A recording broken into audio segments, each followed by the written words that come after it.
Magandang umaga sa inyong lahat, mga mahal kong kapatid sa pananampalataya.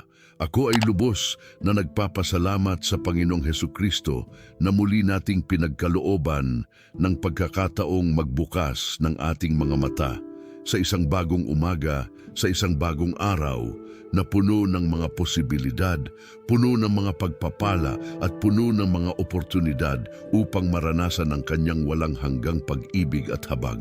Salamat sa Diyos na tayo ay nabuhay pa ngayong araw na ito, na tayo ay may hininga pa, na tayo ay may lakas pa upang magsimba, manalangin at magpuri sa kanyang banal na ngalan.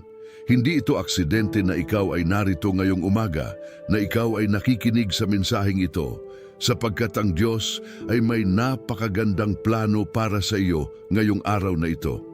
Ang bawat paggising natin ay patunay ng kanyang katapatan, ng kanyang walang sawang pag-ibig at ng kanyang walang hanggang awa sa ating lahat. Ngayong umaga, ako ay nagpapasalamat ng buong puso sa ating makapangyarihang Diyos dahil binigyan niya tayo ng isang bagong simula, isang bagong pagkakataon upang gumawa ng tama, isang bagong araw upang maglingkod sa Kanya ng may buong tapat na puso. Salamat dahil kahit maraming beses tayong nagkasala, kahit maraming beses tayong bumagsak, kahit maraming beses tayong nawala sa tamang landas, ang ating Diyos ay patuloy pa rin sa pagmamahal sa atin, patuloy pa rin sa pagbibigay ng kanyang habag at patuloy pa rin sa paggabay sa atin pabalik sa kanyang mga bisig. Ang umaga na ito ay simbolo ng bagong pag-asa, ng bagong lakas at ng bagong determinasyon na mamuhay ayon sa kanyang kalooban. Maraming salamat, Panginoon, sa lahat ng iyong mga gawad, sa lahat ng iyong mga biyaya at sa lahat ng iyong mga pagpapala na hindi namin karapat-dapat, ngunit patuloy mong ibinibigay dahil sa iyong walang kondisyong pag-ibig. Ang tema natin ngayong magandang umaga ay tungkol sa mga pagpapala ng Diyos na ibubuhos niya sa ating buhay ngayong araw na ito. Alam natin na ang ating Panginoon ay isang Diyos ng mga himala, isang Diyos ng mga pagpapala, isang Diyos na handang magbukas ng mga pinto ng langit upang padaluyin sa atin ang kanyang mga biyaya. Hindi siya isang Diyos na nakatago o malayo, kundi siya ay malapit sa bawat isa sa atin, handang makinig sa ating mga panalangin, handang tumugon sa ating mga pangangailangan, at handang magbigay ng higit pa sa ating mga hinihiling. Sa araw na ito, tatalakayin natin kung paano natin maaaring tanggapin ang mga pagpapahalang ito, kung paano natin maaaring buksan ang ating mga puso upang makatanggap ng kanyang mga biyaya, at kung paano natin maaaring mamuhay sa paraang karapat-dapat sa lahat ng kanyang ginagawa para sa atin. Ang Diyos ay may napakalaking plano para sa bawat isa sa atin, at sa araw na ito, naniniwala ako na makikita natin ang pagbubukas ng mga pintuan na matagal nang nagsara, ang pagdating ng mga sagot sa mga panalangin matagal nang isinusugo, at ang pagtupad ng mga pangako na matagal nang naghihintay. Ang ating bersikulo para ngayong umaga ay mula sa awit 84:11 na nagsasabi, sapagkat ang Panginoong Diyos ay araw at kalasag, ang Panginoon ay nagbibigay ng biyaya at kaluwalhatian, walang mabuting bagay ang kanyang ipagkakait sa mga lumalakad ng matuwid. Napakaganda ng verse na ito, mga kapatid, dahil ito ay nagsasabi sa atin na ang ating Diyos ay hindi kuripot sa pagbibigay ng mga biyaya. Siya ay tulad ng araw na nagbibigay liwanag at init sa lahat, walang pinipili, walang dinidiskrimina. Siya ay ating kalasag na nag-iingat sa atin laban sa lahat ng kasamaan at panganib. At ang pinakamahalaga, siya ay nangungakong hindi magpipigil ng anumang mabuting bagay sa mga taong lumalakad ng matuwid sa kanyang paningin. Ibig sabihin, kapag tayo ay namumuhay ayon sa kanyang kalooban, kapag tayo ay sumusunod sa kanyang mga utos, kapag tayo ay nananatiling tapat sa kanya, walang mabuting bagay ang kanyang ipagkakait sa atin. Lahat ng kailangan natin, lahat ng ninanais natin na mabuti, at lahat ng magpapasaya sa atin ay kanyang ibibigay sa tamang panahon. At dahil dito, nais kong anyayahan kayong lahat na makiisa sa akin sa panalangin ito ngayong umaga. Kung ikaw ay nanonood o nakikinig sa mensaheng ito, ako ay humihingi sa iyo ng kaunting oras, mga 30 hanggang 40 minuto ng iyong umaga upang manatili kasama natin sa panalangin ito. Huwag mong iskipin ito, huwag mong baliwalain, sapagkat naniniwala ako na ang Diyos ay may espesyal na mensahe para sa iyo ngayong araw na ito. Ang panalangin ito ay hindi lamang para sa akin o para sa iba, kundi para rin sa iyo, para sa iyong pamilya, para sa iyong mga pangangailangan, at para sa lahat ng mga bagay na iyong pinagdarasal. Kaya nga, ayusin mo ang iyong puso. Tumayo ka kung kaya mo, lumuhod ka kung gusto mo, o umupo ka ng komportable at sama-sama nating harapin ang ating makapangyarihang Diyos sa panalangin ito. Maghanda ka na rin na magtipa ng Amen sa comment section kapag tapos na ang panalangin upang ipakita mo ang iyong pananampalataya at ang iyong pagtitiwala na ang Diyos ay tutugon sa lahat ng ating mga kahilingan. Huwag kalimutang mag-subscribe sa channel na ito at i-click ang notification bell upang hindi ka makaligtaan ng mga susunod pang makapangyarihang panalangin at mensahe ng pag-asa. Ibahagi mo rin ito sa iyong mga kaibigan at pamilya na nangangailangan ng pag-asa at lakas ngayong araw na ito. Ngayon, hayaan ninyong simulan natin ang ating panalangin. Magpahinga tayo sandali, magtahimik ang ating mga isipan, alisin natin ang lahat ng distraksyon at ituon natin ang ating buong atensyon sa Diyos. Isara ang iyong mga mata kung gusto mo, upang mas makatuon ka sa presensya ng banal na Espiritu.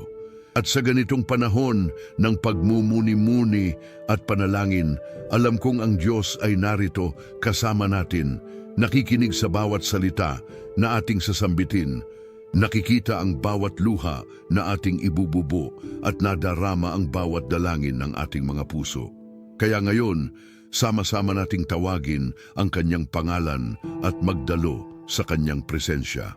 Makapangyarihang Diyos, Ama naming sa langit, kami ay lumalapit sa iyo ngayong umaga nang may pusong puno ng pasasalamat at papuri.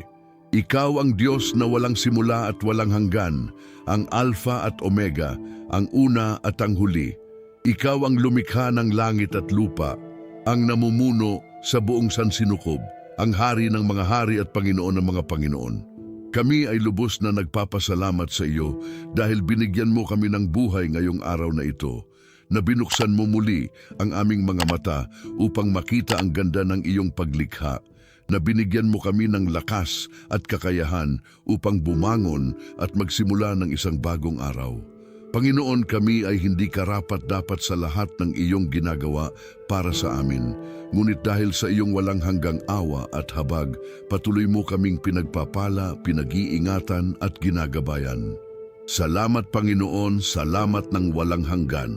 Ngayong umaga na ito, kami ay humaharap sa iyo na may pagkilala na wala kaming kakayahang gawin ang anuman sa sarili naming lakas.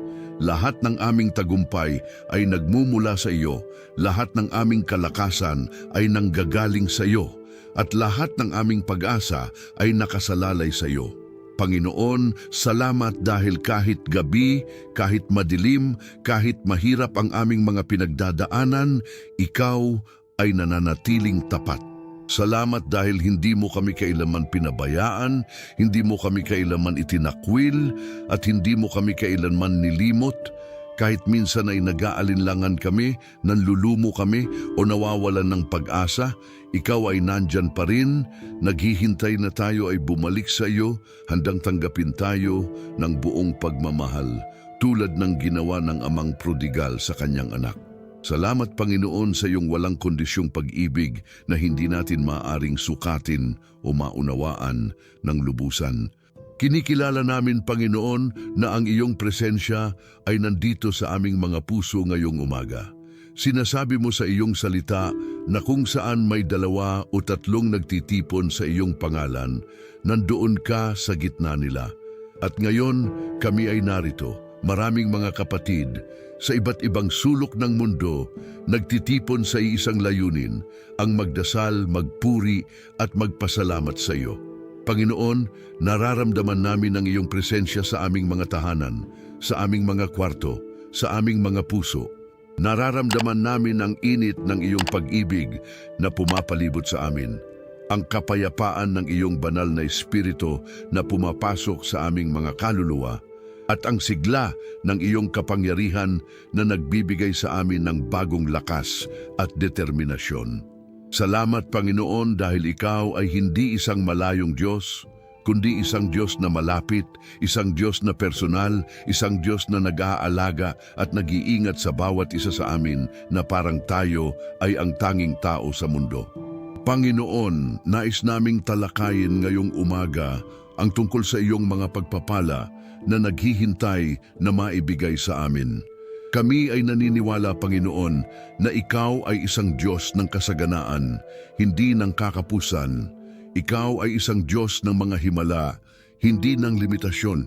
Ikaw ay isang Diyos ng mga pagpapala, hindi ng sumpa. At sa araw na ito, kami ay lumalapit sa iyo na may matibay na pananampalataya, na ikaw ay gagawa ng mga himala sa aming mga buhay, na ikaw ay magbubukas ng mga pintuan ng oportunidad, na ikaw ay magbibigay ng mga solusyon sa aming mga problema, at na ikaw ay magpapala ng higit pa sa aming inaasahan. Tulad ng sinabi mo sa iyong salita sa awit 24:11, ikaw ay hindi magpipigil ng anumang mabuting bagay sa mga lumalakad ng matuwid. Panginoon, kami ay nagsusumikap na mabuhay ng matuwid sa iyong paningin. Hindi kami perpekto. Alam naming marami kaming pagkukulang at kahinaan, ngunit ang aming mga puso ay nakatuon sa iyo.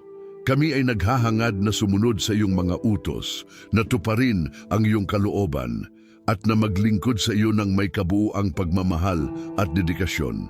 Kaya ngayon, kami ay humihingi sa iyo, Panginoon, na ipakita mo sa amin ang iyong mga pagpapala. Buksan mo ang mga pintuan ng langit at padaluyin mo ang iyong mga biyaya sa aming mga buhay. Gaya ng sinabi mo sa Malakias 3:10, dalhin ninyo ang buong ikapo sa kamalig upang magkaroon ng pagkain sa aking bahay, at subukin ninyo ako sa bagay na ito, sabi ng Panginoon ng mga hukbo. Kung hindi ko bubuksan para sa inyo ang mga dungawan ng langit at ibubuhos ang pagpapala hanggang sa hindi na kayo makapagsasapat. Panginoon, kami ay naniniwala sa pangakong ito at kami ay humihingi ngayong araw na ito na iyong tuparin ito sa aming mga buhay. Panginoon, alam naming maraming mga hamon ang aming kinakaharap. May mga kapatid natin na nahihirapan sa pananalapi. Walang sapat na kita upang tustusan ang pangangailangan ng kanilang mga pamilya. May mga naghihirap sa kalusugan, may mga sakit na tila walang lunas, may mga kondisyong medikal na nagdudulot ng matinding sakit at pag-aalala. May mga nasasaktan sa emosyonal, mga sugatan ang mga puso dahil sa pagkakawatak-watak ng pamilya, sa pagtataksil ng mga mahal sa buhay, sa kawalan ng pagmamahal at pagkilala. May mga nalulumbay sa espiritual, nawawala ang koneksyon sa iyo, nawawalan ng direksyon at layunin sa buhay. Panginoon, alam mo ang bawat isa sa aming mga sitwasyon, alam mo ang bawat isa sa aming mga pangangailangan, at alam mo kung ano ang pinakamabuti para sa amin. Kaya ngayong araw na ito, kami ay lumalapit sa iyo na may lubos na pagtitiwala na ikaw ay makinig sa aming mga panalangin at tutugon sa iyong perpektong panahon at paraan. Panginoon, hinihiling namin sa iyo ngayong umaga na bigyan mo kami ng lakas ng loob na harapin ang mga hamon ng araw na ito. Bigyan mo kami ng karunungan upang gumawa ng tamang desisyon sa lahat ng aspeto ng aming mga buhay. Bigyan mo kami ng pananampalataya na naniniwalang kahit hindi namin nakikita ang solusyon, ikaw ay gumagawa na sa likod ng mga pangyayari. Bigyan mo kami ng pag-asa na hindi nakabase sa aming sariling kakayahan, kundi sa iyong walang hanggang kapangyarihan. Bigyan mo kami ng pagmamahal upang mahalin ang aming mga kapwa tulad ng pagmamahal mo sa amin, na walang kondisyon at walang hanggan. Bigyan mo kami ng kapayapaan na lampas sa pangunawa ng tao, ang uri ng kapayapaan na nagmumula lamang mula sa iyo at hindi maaaring agawin ng kahit sino o ng kahit anong sitwasyon. Panginoon, nais naming banggitin ang ilang mga bersikulo na nagpapalakas ng aming pananampalataya ngayong umaga.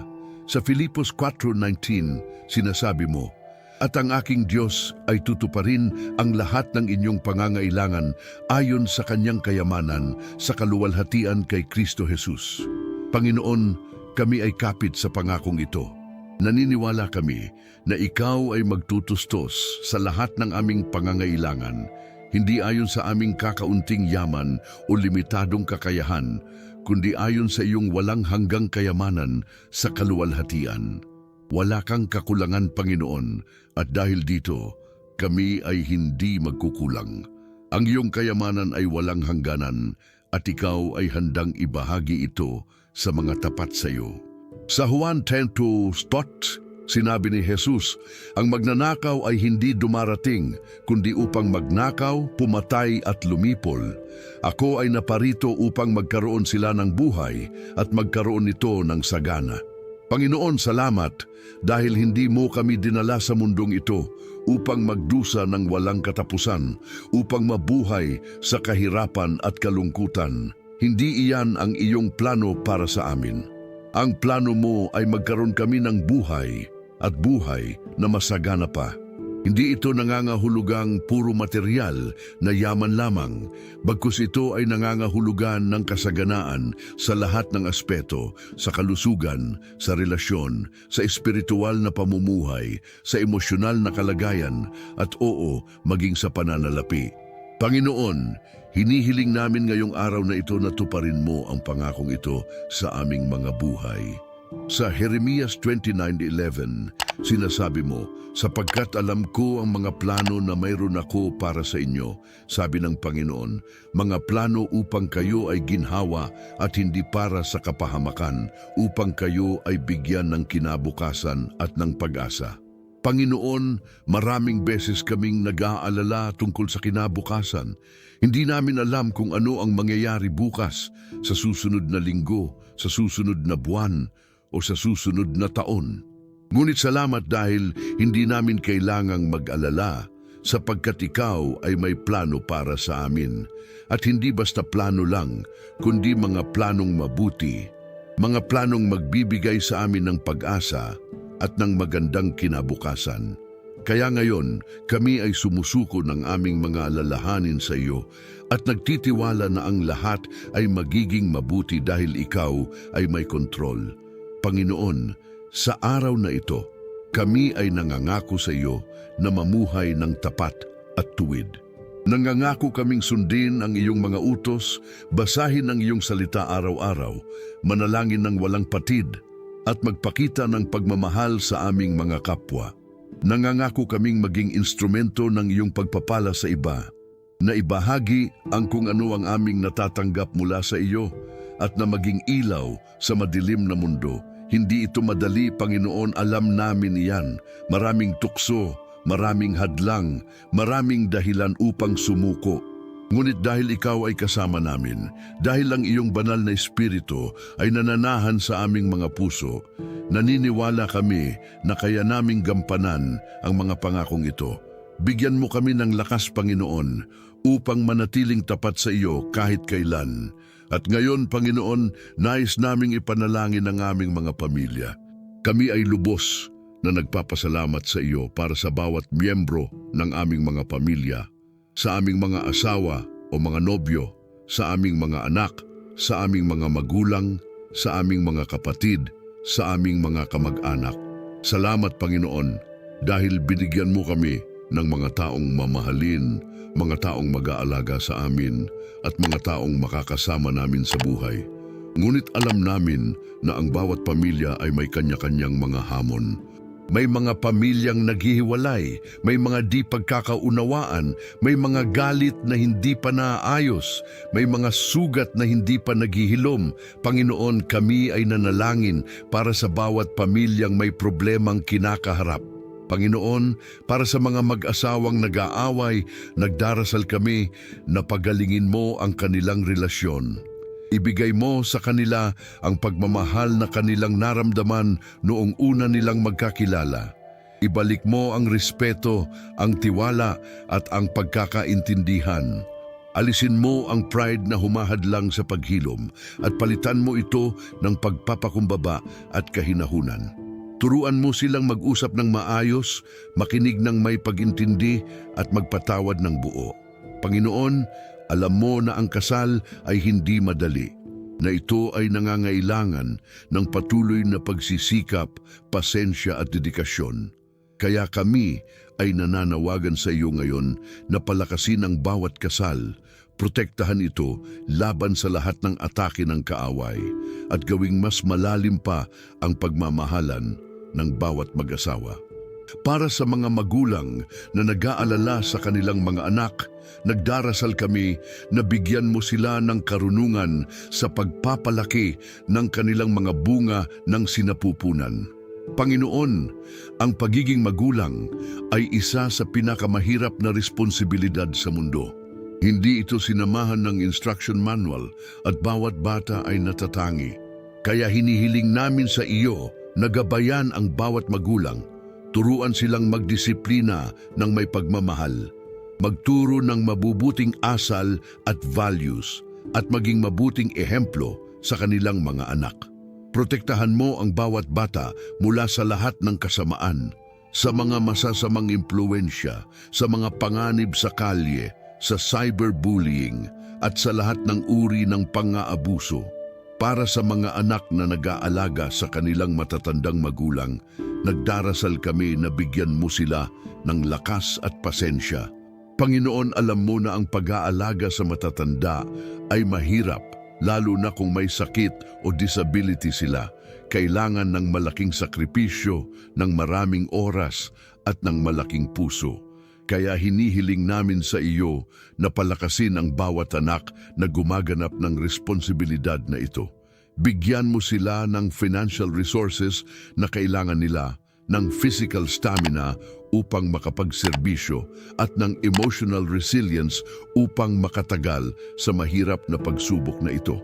Para sa mga pamilyang hiwalay dahil sa distansya, dahil sa trabaho sa ibang bansa o sa malalayong lugar, nagdarasal kami na panatilihin mo ang kanilang pagmamahalan at koneksyon. Panginoon, kahit malayo sila sa isa't isa, gawin mo silang malapit sa puso. Bigyan mo sila ng mga oportunidad na makipag-ugnayan ng teknolohiya na magdadala sa kanila ng mas malapit pa kahit physically malayo sila. At higit sa lahat, Panginoon, nanalangin kami na pagsamahin mo sila sa lalong madaling panahon na magkaroon ng reunion na puno ng saya, tawa at pasasalamat. Panginoon, nais din naming ipanalangin ang kalusugan ng bawat isa sa amin at ng aming mga pamilya. Salamat dahil hanggang ngayon kami ay may lakas pa, may kakayahan pang gumalaw, may isip pang mag-isip at may puso pang magmahal. Ngunit alam namin na ang kalusugan ay hindi garantisado, na anumang oras ay maaaring magbago ang aming kondisyon. Kaya ngayong araw na ito, kami ay nagsusumamo sa iyo na pangalagaan ang aming mga katawan, mga isipan at mga espiritu. Panginoon, para sa mga may sakit, lalo na sa mga may malubhang kondisyon tulad ng cancer, diabetes, heart disease, kidney problems at iba pa, kami ay nananawagan sa iyo ngayon na pagalingin mo sila. Ikaw ang Diyos na gumagaling, ang Diyos na may kapangyarihan na magpagaling ng anumang sakit kahit gaano pa ito kalubha. Sinabi mo sa Exodo 15:26, "Ako ang Panginoon na nagpapagaling sa inyo." Panginoon, kami ay naniniwala sa pangakong ito. Kami ay nananalig na ikaw ay may kakayahang gumawa ng mga himala, na baguhin ang mga diagnosis, na palitan ang sakit ng kalusugan at naibalik ang sigla at lakas sa mga nanghihina. Para sa mga nasa ospital ngayong araw na ito, para sa mga sumasailalim sa mga operasyon o mga treatment, kami ay nanalangin na samahan mo sila. Bigyan mo ng karunungan ang mga doktor at nurses na nag-aalaga sa kanila. Gabayan mo ang kanilang mga kamay habang gumagawa ng mga medical procedures. At higit sa lahat, ipakita mo ang iyong presensya sa mga pasyente na panatilihin silang kalmado at mapayapa kahit sa gitna ng takot at pag-aalala. Para sa mga namumulot ngayon ng sakit na hindi maintindihan ng mga doktor, ng mga mystery illnesses na walang malinaw na diagnosis, kami ay nanalangin na ipakita mo ang dahilan ng kanilang sakit at ang tamang treatment. Panginoon, ikaw ang lumikha ng aming mga katawan. Alam mo ang bawat bahagi nito, ang bawat cell, ang bawat organ, walang nakatagong bagay sa iyo. Kaya hinihiling namin na ihayag mo sa mga doktor kung ano ang nangyayari at kung paano ito pagagalingin. Panginoon, nais din naming ipanalangin ang tungkol sa spiritual warfare at liberation. Alam namin na tayo ay nasa isang espiritual na labanan na may kaaway na naglilibot na parang umaalagang leon, naghahanap ng kanyang masasakmalan. Ang kaaway na ito ay si Satanas at ang kanyang mga demonyo, at ang kanilang layunin ay magnakaw, pumatay at lumipol gaya ng sinabi ni Jesus. Panginoon, kami ay nananawagan sa iyo ngayong umaga na palayain ang bawat isa sa amin mula sa lahat ng uri ng pagkakasakal ng kaaway. Para sa mga nahuhuli sa bisyo, sa droga, sa alak, sa sugal at sa iba pang masamang gawain, kami ay nanalangin na palayain mo sila, Panginoon. Putlin mo ang mga tanikala na nakakabit sa kanila, ang mga dependency na humihila sa kanila pababa. Bigyan mo sila ng lakas na tumanggi sa tukso, ng determinasyon na huminto, at ng suporta ng mga taong tutulong sa kanila na makaahon. Ibalik mo ang kanilang dignidad, ang kanilang pag-asa, at ang kanilang kinabukasan. Para sa mga nahaharap sa depresyon, anxiety at iba pang mental health issues, kami ay nanalangin na pagalingin mo ang kanilang mga isipan at emosyon. Alisin mo ang mga negative thoughts na pumapatay sa kanilang mga espiritu. Palitan mo ang kalungkutan ng kagalakan, ang takot ng tapang, at ang desperasyon ng pag-asa. Ipakita mo sa kanila na sila ay mahalaga, na sila ay minamahal, at na may layunin ang kanilang buhay. Panginoon, nais din naming ipanalangin ang mga specific na sitwasyon na kinakaharap ng aming mga kapatid. Para sa mga walang trabaho, kami ay nanalangin na magbukas ka ng mga pinto ng oportunidad. Ikonekta mo sila sa mga tamang tao, sa mga companies na naghahanap ng kanilang skills at talento. Bigyan mo sila ng confidence sa interviews, ng galing sa pagsasalita at ng wisdom sa paggawa ng mga desisyon. Para sa mga may trabaho pero hindi sapat ang kita, kami ay nanalangin na magbigay ka ng promotion, ng increase sa sahod o ng sideline na magdadagdag sa kanilang income. Panginoon, alam mo ang kanilang mga pangangailangan, ang kanilang mga utang, ang mga bayarin na dapat nilang tugunan. Kaya hinihiling namin sa iyo na magbigay ng solusyon, ng paraan upang magkaroon sila ng financial breakthrough. Para sa mga nag-aaral, lalo na sa mga mag-e-exam o magde-defend ng thesis, kami ay nanalangin na bigyan mo sila ng karunungan, ng mabuting memorya at ng focus. Tulungan mo silang mag-aral ng epektibo, maintindihan ang kanilang mga lessons, at makaperform ng mahusay sa kanilang mga exams. Para sa mga may mga kaso sa korte, mga legal battles na dapat harapin, kami ay nanalangin na bigyan mo sila ng hustisya. Ilantad mo ang katotohanan, protektahan mo sila mula sa mga kasinungalingan at mga maling akusasyon, at gawing mabilis at patas ang proseso. Para sa mga may mga problema sa bahay, sa lupa o sa properties, kami ay nanalangin na resolbahin mo ang mga isyung ito. Bigyan mo sila ng tamang dokumentasyon, ng legal assistance na kailangan nila at ng proteksyon laban sa mga taong sumusubok na kunin ang hindi nila pagmamay-ari. Panginoon, nais din naming ipanalangin ang aming bansa. Alam mo ang mga hamon na kinakaharap ng aming bayan, ang korupsyon sa gobyerno, ang kahirapan ng maraming pamilya, ang karahasan sa mga kalye, ang drug problem, ang terorismo at marami pang iba. Panginoon, kami ay nanalangin para sa aming mga lider, mula sa presidente hanggang sa pinakamababang opisyal. Bigyan mo sila ng karunungan sa paggawa ng mga desisyon, ng integridad sa kanilang mga posisyon, at ng tunay na pagmamalasakit sa mamamayan. Gabayan mo ang bawat isa sa kanila na gumawa ng mga batas at policies na makakabuti sa nakararami, hindi lamang sa iilan. Turuan mo silang maging mga lingkod ng tao, hindi mga hari na nangingibabaw. At para sa mga corrupt officials, Panginoon, ipakita mo sa kanila ang kamalian ng kanilang mga gawain, magbigay ng conviction sa kanilang mga puso, at kung hindi sila magsisisi, ilantad mo sila at parusahan ayon sa batas. Panginoon, nais din naming ipanalangin ang iyong iglesia sa buong mundo. Salamat dahil ang iglesia ay patuloy na lumalaki, na mas maraming tao ang nakakakilala sa iyo at na ang ebanghelyo ay naihahatid sa mga pinakamalayong sulok ng mundo.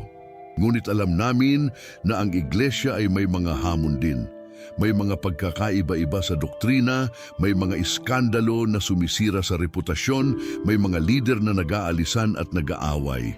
Panginoon, kami ay nanalangin para sa pagkakaisa ng iglesia na kahit may iba't ibang denominasyon, mag-isa ang aming layunin, ang ipangaral ang ebanghelyo at dalhin ang mga tao sa iyo. Para sa mga pastor, missionaries at church workers, kami ay nanalangin na palakasin mo sila. Alam namin na ang kanilang trabaho ay hindi madali, na maraming hamon at discouragements ang kanilang kinakaharap.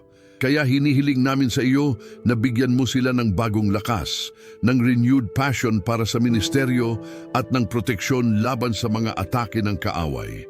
Panginoon, nais din naming ipanalangin ang mga hindi pa nakakakilala sa iyo, ang mga nawawala pa, ang mga hindi pa tumatanggap ni Jesus bilang kanilang personal na tagapagligtas. Panginoon, buksan mo ang kanilang mga mata upang makita ang katotohanan. Buksan mo ang kanilang mga tainga upang marinig ang iyong tinig. At buksan mo ang kanilang mga puso upang tanggapin ang iyong kaligtasan. Gamitin mo kami na iyong mga instrumento upang magdala ng iyong liwanag sa kanilang mga buhay. Panginoon, nais din naming ipanalangin ang mga taong nanonood at nakikinig ngayong araw na ito. Salamat dahil dinala mo sila dito, na ginawa mong makita nila ang video na ito o makinig sa mensaheng ito. Alam namin na hindi aksidente iyon, na ikaw ay may layunin para sa bawat isa sa kanila. Kaya ngayon, Panginoon, kami ay nanalangin na hawakan mo ang kanilang mga puso. Kung sila ay may mga daing, sagutin mo. Kung sila ay may mga tanong, bigyan mo ng mga sagot. Kung sila ay may mga pangangailangan, tugunan mo. At kung sila ay nangangailangan ng pagbabago sa kanilang buhay, gumawa ka ng miracle para sa kanila ngayong araw na ito. At ngayon, Panginoon, nais naming talakayin ang tungkol sa provisyon at trabaho. Alam namin na ito ay isa sa mga pangunahing alalahanin ng karamihan sa amin. Kung paano tayo makakahanap ng trabaho, kung paano tayo kikita, kung paano natin tutugunan ang aming mga pangangailangan at ng aming mga pamilya. Panginoon, sinasabi mo sa Mateo 31:33, kaya huwag mag-alala na mga agsasabi, ano ang aming kakanin, o ano ang aming iinumin, o ano ang aming isusuot, sapagkat ang lahat ng mga bagay na ito ay hinahanap ng mga hentil, sapagkat nalalaman ng inyong Ama sa langit na kailangan ninyo ang lahat ng mga bagay na ito. Ngunit hanapin muna ninyo ang kaharian ng Diyos at ang kanyang katuwiran, at ang lahat ng mga bagay na ito ay idadagdag sa inyo. Panginoon, kami ay humihiling ngayong araw na ito na ibigay mo sa amin ang lahat ng aming pangangailangan. Ibigay mo ang aming araw-araw na tinapay, gaya ng itinuro ni Jesus sa amin na ipanalangin. Ibigay mo ang pagkain sa aming mesa, ang damit sa aming katawan, ang bubong sa aming mga ulo. Alam namin na ikaw ay nagpapakain ng mga ibon sa langit na hindi nagaani o nag-iimbak sa kamalig, at mas mahalaga kami sa iyo kaysa sa mga ibon. Kaya naniniwala kami na aalagaan mo kami, na ikaw ay magbibigay ng lahat ng kailangan namin. Para sa mga walang trabaho na nahihirapang maghanap, kami ay nanalangin na magbukas ka ng mga pinto ng oportunidad. Ikonekta mo sila sa mga tamang tao, sa mga employers na naghahanap ng kanilang skills. Bigyan mo sila ng confidence at galing sa interviews. Turuan mo silang magsalita ng maayos, ipakita ang kanilang mga strengths, at gumawa ng magandang impression. At pagkatapos ng interview, Panginoon, gawin mo ang iyong magic, kung ano ang tawag natin dito, gumawa ng paraan upang sila ay matanggap sa work na iyon o sa mas mabuti pa. Para sa mga may trabaho pero nahihirapan sa workload, sa stress o sa toxic work environment, kami ay nanalangin na bigyan mo sila ng lakas na magpatuloy. Protektahan mo sila mula sa burnout, mula sa sakit na dulot ng sobrang stress, at mula sa depression dahil sa masyadong mahirap na work situation. At kung posible, Panginoon, ilipat mo sila sa mas mabuting lugar, sa mas magandang company, o bigyan mo ng promotion na may mas magandang kondisyon. Para sa mga may sariling negosyo, kami ay nanalangin na pagyamanin mo ang kanilang mga kabuhayan. Magpadala ka ng mas maraming customers, ng mas malalaking orders, ng mas magagandang opportunities para lumaki ang kanilang business. Protektahan mo sila mula sa mga kompetensya na gumagamit ng dirty tactics, mula sa mga kawatan at mandurukot, at mula sa mga government regulations na sobrang bigat at nakakasagabal sa business. Panginoon, nais din naming ipanalangin ang tungkol sa financial wisdom. Marami sa amin ay may kita pero hindi alam kung paano mag-manage ng pera ng maayos. Gumagastos tayo ng hindi sinusukat, bumibili ng mga bagay na hindi naman kailangan, at sa huli wala tayong naipon para sa hinaharap. Panginoon, turuan mo kami ng financial discipline. Turuan mo kaming mag-budget, mag-ipon, mag-invest wisely at magbigay ng mapagkumbaba. Turuan mo kaming maging mabuting katiwala ng mga blessings na ibinibigay mo, na gamitin ito hindi lamang para sa sarili naming kapakanan, kundi para din sa kapakanan ng iba. At ngayon, Panginoon, nais naming gumawa ng mga prophetic declarations, ng mga statement of faith na nakabase sa iyong salita. Naniniwala kami na ang mga salitang ating sasambitin ay may kapangyarihan, na kung ano ang ating idedeklarar ay magiging totoo dahil ikaw ay kasama namin at ang iyong banal na espiritu ay gumagawa sa loob namin. Idedeklarar namin ngayong umaga na ito ay ang araw ng mga pagpapala.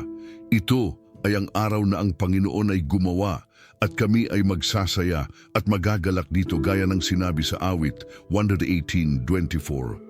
Idedeklarar namin na walang masasamang mangyayari sa amin ngayong araw, na ang mga anghel ng Diyos ay nag-iingat sa amin sa lahat ng aming mga lakad, at na ang kamay ng Panginoon ay sumasakop sa amin. Idedeklarar namin na kami ay higit na mga taong nanalangin sa pamamagitan ni Kristo na nagpapalakas sa amin, gaya ng sinabi sa Filipos 4:13. Walang imposible sa amin dahil ang Diyos ng mga imposible ay nasa aming panig. Kaya anumang hamon ang aming haharapin ngayong araw, alam namin na kami ay makalalampas dahil sa kanyang tulong. Idedeklarar namin na kami ay pinagpala at hindi sinumpa, gaya ng sinabi sa Deuteronomio 28:3-6. Pagpalain kami sa lungsod at sa bukid. Pagpalain ang bunga ng aming katawan, ang ani ng aming lupa, Pagpalain ang aming basket at aming mixing bowl. Pagpalain kami sa aming pagpasok at sa aming paglabas. Lahat ng aming mga gawain ay magtatagumpay dahil ang Panginoon ay sumasa amin. Idedeklarar namin na ang aming mga tahanan ay mga tahanan ng kapayapaan, ng pagmamahalan at ng pagkakaisa. Walang kaaway na makakapasok sa aming mga pintuan, walang masasamang espiritu na makakabaha sa aming mga bakuran, at walang panganib na makakalapit sa aming mga pamilya gaya ng sinabi sa awit 91:10. Idedeklarar namin na ang aming mga anak ay mga anak ng Panginoon, na sila ay tutubo sa karunungan at sa pag-ibig ng Diyos, gaya ng sinabi sa Isaias 54:13. Sila ay magiging mga leader, mga instrumento ng pagbabago at mga ilaw sa kanilang henerasyon. Idedeklarar namin na ang aming kalusugan ay pinangangalagaan ng Panginoon. Dahil sa kanyang mga sugat ay tayo ay pinagaling na, gaya ng sinabi sa 1 Pedro 2:24. Kaya walang sakit na makakalapit sa amin, walang virus na makakahawa sa amin, at walang kondisyon na makakasira sa aming mga katawan. Idedeklarar namin na ang aming pananalapi ay pinangangalagaan ng Panginoon. Siya ay ang aming pastol at hindi kami magkukulang, gaya ng sinabi sa awit 23:1. Siya ay magbubukas ng mga pintuan ng oportunidad, magbibigay ng mga sources of income na hindi namin iniisip, at magpapala ng higit pa sa aming inaasahan. Idedeklarar namin na ang aming mga plano ay magtatagumpay dahil ang Panginoon ay sumasa amin. Sinasabi sa Kawikaan 16:3, italaga mo ang iyong mga gawa sa Panginoon at ang iyong mga plano ay magiging matatag. Kaya lahat ng aming mga projects, lahat ng aming mga pangarap, lahat ng aming mga aspirations ay magbubunga dahil ito ay aligned sa kalooban ng Diyos. Idedeklarar namin na kami ay protektado mula sa lahat ng uri ng kasamaan. Ang dugo ni Jesus ay sumasaklaw sa amin. Ang pangalan ni Jesus ay aming shield at ang kapangyarihan ng banal na Espiritu ay aming sandigan. Kaya walang sandata na ginawa laban sa amin ang magtatagumpay, gaya ng sinabi sa Isaiah 55:17. Idedeklarar namin na kami ay mga anak ng Diyos, mga tagapagmana ng kaharian at mga kapatid ni Kristo. Kami ay royal priesthood, holy nation, chosen generation, gaya ng sinabi sa 1 Pedro 2:9. Kaya kami ay may dignidad, may halaga at may layunin sa mundo. Panginoon, salamat sa lahat ng mga pangakong ito. Salamat dahil ang iyong salita ay totoo, na ito ay hindi nagsisinungaling, at na ikaw ay tapat na tupdin ang lahat ng iyong sinabi. Kami ay naniniwalang buong puso na ang lahat ng mga bagay na aming ididineklara ay magiging totoo sa aming mga buhay dahil ikaw ay ang Diyos na gumagawa ng mga himala. At ngayon, habang patatapos na ang aming panalangin, nais naming bigyan ng konsekrasyon ang araw na ito. Panginoon, ang araw na ito ay sa iyo. Ang bawat oras, bawat minuto, bawat segundo ay ilalaan namin sa iyo. Ang lahat ng aming gagawin ay para sa iyong kaluwalhatian. Ang lahat ng aming mga salita ay magpapalakas at magbibigay inspirasyon sa iba. Ang lahat ng aming mga gawa ay magpapakita ng iyong pag-ibig at compassion. Panginoon, habang kami ay lalabas ng aming mga tahanan ngayong araw, samahan mo kami. Habang kami ay nagmamaneho, protektahan mo kami mula sa mga aksidente. Habang kami ay sa trabaho, bigyan mo kami ng focus at productivity. Habang kami ay nakikipag-usap sa ibang tao, bigyan mo kami ng karunungan at grace sa aming mga salita. Habang kami ay kumakain, pagpalain mo ang aming pagkain at gawing nutrisyon para sa aming mga katawan. Habang kami ay nagpapahinga, bigyan mo kami ng peaceful sleep at sweet dreams. Panginoon, hinihiling din namin na ipagpatuloy mo ang iyong gawain sa aming mga buhay. Huwag mong hayaang huminto ang proseso ng aming pagiging tulad ni Kristo. Patuloy mo kaming turuan, kuryihin at disiplinahin. Alisin mo sa amin ang lahat ng masasama, lahat ng malulupit, lahat ng makasalanan. Palitan mo ito ng kagandahan ng iyong karakter, ng pagmamahal, pagpapakumbaba, pasensya, kahinahunan, kabutihan, katapatan, kagitihan, at pagpipigil sa sarili. Panginoon, nangangako rin kami na babalikan ka namin sa gabi, na magpapasalamat muli para sa lahat ng iyong ginawa ngayong araw. Hindi namin ikaw kalilimutan kahit abala kami, kahit marami kaming ginagawa. Ikaw ay magiging center ng aming buhay, ang dahilan ng aming pag-iral at ang layunin ng aming pagsisikap. Salamat Panginoon sa oras na ibinigay mo sa amin ngayong umaga na ito para manalangin, magmuni-muni at makipag-usap sa iyo. Salamat sa lahat ng mga pagpapalang ibibigay mo sa amin ngayong araw at sa mga susunod pang mga araw. Salamat dahil ikaw ay isang Diyos na hindi nagbabago, na ang iyong pag-ibig ay walang hanggan at na ang iyong katapatan ay umaabot sa lahat ng mga henerasyon. Ngayon, Panginoon, kami ay nagtatapos ng aming panalangin sa makapangyarihang pangalan ni Hesukristo, ang aming Panginoon at tagapagligtas. Siya ang tanging daan patungo sa iyo, ang katotohanan na nagsisilbing gabay sa amin, at ang buhay na nagbibigay ng walang hanggang pag-asa. Sa kanyang pangalan kami nananalangin. Amen. Mga kapatid, maraming salamat sa inyong panahon ngayong umaga. Umaasa ako na ang panalangin ito ay nagbigay sa inyo ng lakas, inspirasyon at pag-asa para sa araw na ito.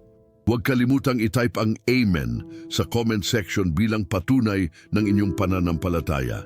Ibahagi rin ang video na ito sa inyong mga kaibigan at pamilya na nangangailangan ng pag-asa at encouragement. At huwag kalimutang mag-subscribe at i-click ang notification bell upang hindi kayo makaligtaan ng aming mga susunod pang makapangyarihang panalangin. Pagpalain kayo ng Panginoon ngayong araw at magpakailanman.